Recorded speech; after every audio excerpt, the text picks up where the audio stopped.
What happened? That's where the front tire went. And by the time we came out, Gary was over the front. I went over I kind of stepped over the handlebars. Yep.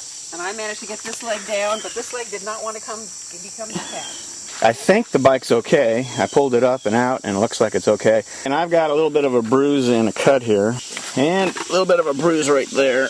That'll be all right. You're lucky it didn't get higher on that. Yeah. Side of your thigh. Exactly. I guess we'll try to press on. The Katy Trail adventure, it continues. And so began our tandem tour of the Katy Trail in August of 2006. The Katy Trail runs on the former bed of the Missouri, Kansas, and Texas Railroad, or MK&T. This quickly became shortened to KT and remains the moniker for the rail trail that runs through the Missouri countryside today. When the railroad stopped running in 1986, the 225-mile Katy Trail came into existence.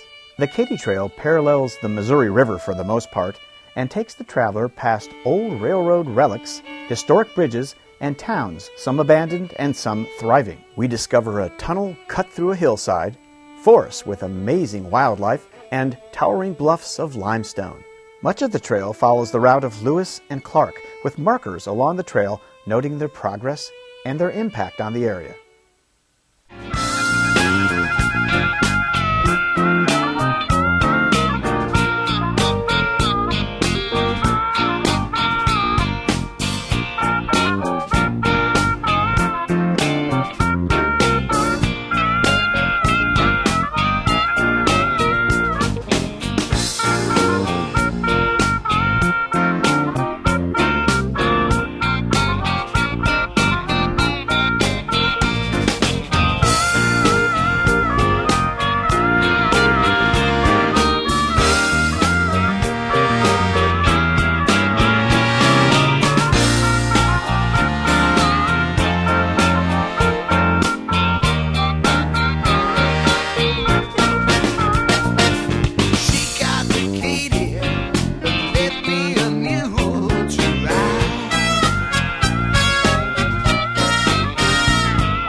We found many unique features as we biked along the Katy Trail.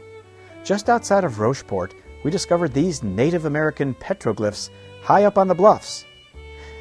This symbol is thought to signify the location of water, and sure enough, just down the trail, we found what is now called the Lewis and Clark Cave, or Torbit Spring. This was long a water source for travelers to the area. These were noted by Lewis and Clark in their journal entry of June 7, 1804. "We landed at this inscription and found it a den of snakes." Needless to say, they didn't stay long. It seemed to us at this point in the trip that the only thing missing was a really big tree. Just then, we laid eyes on the Missouri state champion, Bur Oak. This 350-year-old wooden wonder has been dropping acorns since the time of Isaac Newton. A few more miles on the Katy brings us to another of the many steel railroad bridges, which are now reminders of the trail's past. Near Cooper's Landing, we slam on our brakes to observe what can only be described as a watercraft cemetery. It is the creation of two local men with way too much free time on their hands.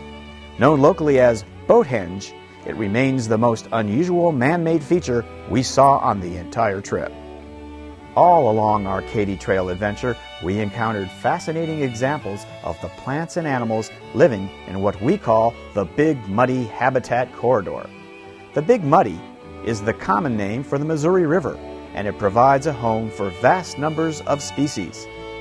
From a hitchhiking butterfly to this run-in with a poisonous copperhead snake, who decided that the Katy Trail was far better suited for reptiles than humans.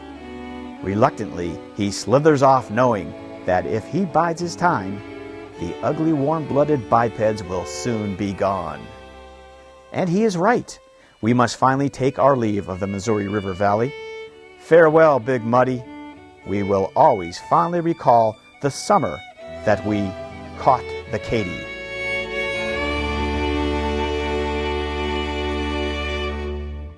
Well, my baby caught the Katy, left me a mule to ride.